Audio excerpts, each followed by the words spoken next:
Hey guys, my name is Lois, and today I'm going to be talking about effective communication in nursing. Effective communication plays an important role throughout a patient's entire healthcare experience. Um, and a large portion of the responsibility is on us as nursing students and nurses. We're all responsible for relaying information to a number of individuals. Nurses must be able to communicate clearly, especially during periods of intense stress.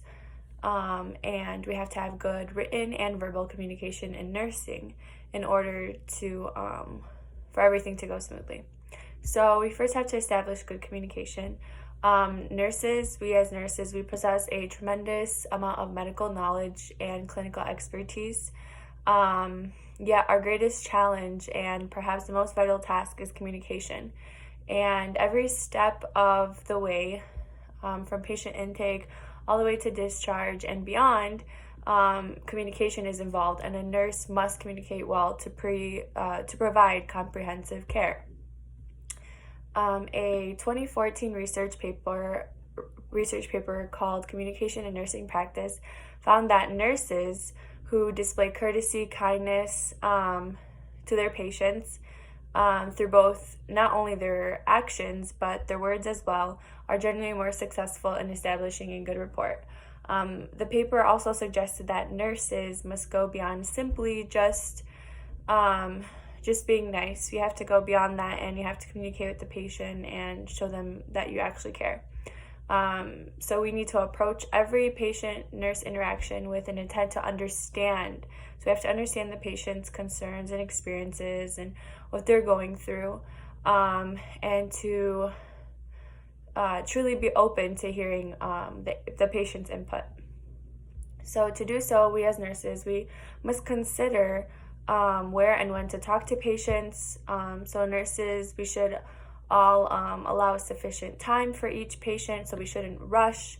For example, patients may be hesitant, nervous, upset, or any other concern that could occur, and we won't have time for them. And this may extend the time needed to have a thorough discussion.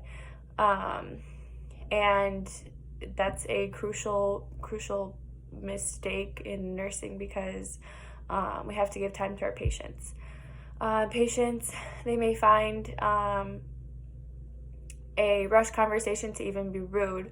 And if we're rude in that sort of way, they can sense it, they can feel it, and they won't appreciate that type of communication. It may even hinder the ability of the nurse to establish open communication with the patient, which is also really important in nursing. We must have open communication, thereby slowing down or negotiating the treatment process. So there's benefits of communications, and studies show that good communication between nurses and patients have many benefits. First, it greatly contributes to the ability to provide patients with individualized care.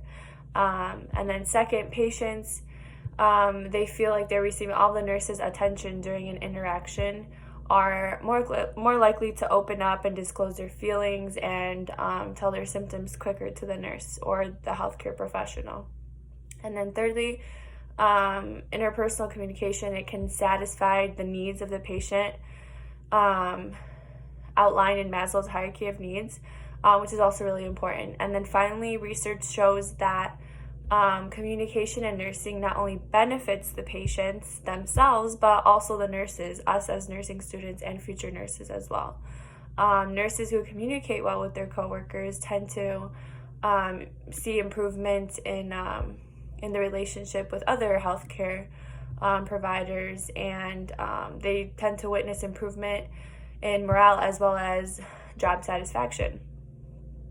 A 2014 article titled "The Effective Interpersonal Communication: A Practical Guide to Improving Your Life" talks about the negative effects of poor workplace communication, and because of that, nurses are more stressed, high turnover rates, lower morale, and low job satisfaction.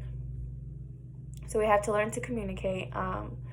not everyone is a natural communicator. I know for myself, it was hard to get out and use my skills of communication. I thought I didn't have any, but it's something that everyone can learn, and it's really, really important for everyone to practice if they don't have it in them from the start, to practice and to do their best to communicate and to just be open and not think about it in their head, but rather just open your heart and show the patient that you want to be open and you want to hear their problems and you want to help them out. So communication is key. We have a multitude of responsibilities when it comes to patient care, but communication is definitely at the top of it all. We are the hub of communication. I mean, through us, stuff goes in, stuff is said to us, and then we have to say it to the doctors and other healthcare professionals. So definitely communication is vital in a nurse's role. Coursework covering professional and interpersonal communication, including both verbal and written, is also ideal. So if we put all these into practice, we can have effective communication, and we can have an effective communication between all of us and our patients, and we can just provide a holistic and special care for our patients from the beginning all the way to the end.